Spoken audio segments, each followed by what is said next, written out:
কবর প্রতিদিন ডাক দিয়ে বলে আনা বাইতুদ দুধ। প্রত্যেকের কবর প্রত্যেককে ডেকে বলে, ও আল্লাহর বান্দা, জানো আমি পোকামাকড়ের ঘর, পোকামাকড়ের ঘর। তুমি তো সেই বান্দা যে একটা মশা কানের পাশ দিয়ে উড়ে গেলে তোমার ঘুম বন্ধ হয়ে যায়, চোখ মিলে যায়। একটা মশার গুনগুন আওয়াজ সহ্য করতে পারো না। একবার কয়েল, একবার অ্যারোসোল, একবার মশারি, এরপরেও তুমি চাও যে একটা মশাও যেন আমার কানের কাছে গুনগুন না করে।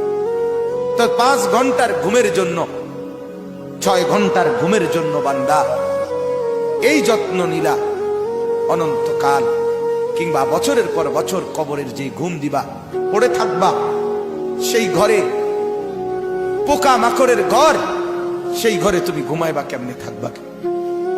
আমার বাপ, আমি থাকবো কিভাবে? আমি থাকবো কিভাবে বলে?